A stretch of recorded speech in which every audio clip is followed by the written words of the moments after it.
Ayan na yung aking ulam for today's video. Ayan, sarap. Prito muna natin ang talong. So ayan, hintayin lang natin na mga golden brown. So ayan, nag-brown na yung ating talong. So hahanguin muna natin siya. Balik lang natin dito. Ayan.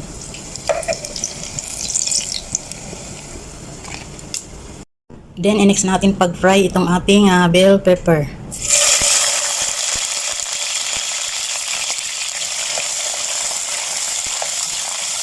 Hangin din natin yan.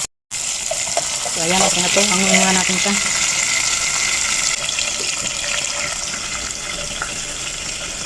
Tapos, isunod natin pag-fry itong ating chicken.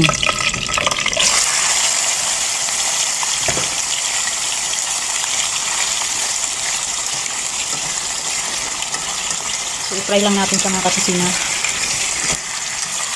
Mga brown lang yung ano niya. So, ayan. Pag ganito na itsura niya, guys, lagyan na natin siya ng mga pampalasa. So, unahin natin ang asin, pamintang buo, powder na paminta, tapos chili powder, para maanghang kasi wala tayong loyo, soy sauce, bay leaves, bawang at saka sibuyas, natin ang vinegar. So, ayan lang muna natin siya, wag muna natin takpan. Ayan pala natin siya ng chicken cubes para dagdag lasa. So, after lang minuto, pwede na natin siyang haluin.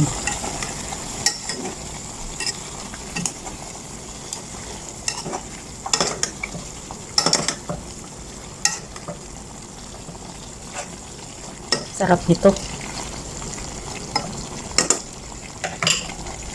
Tapos ilagay na natin itong ating fried na talong at saka bell pepper. Ilagay na natin itong ating pampalasa na gata. Ayan.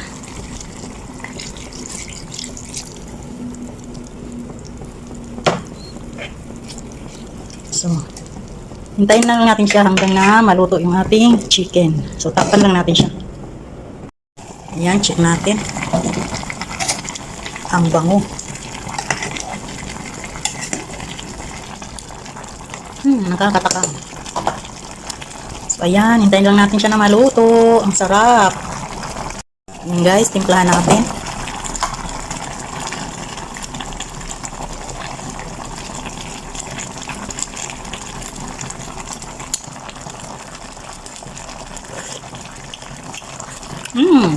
Sakto lang yung timpla ko.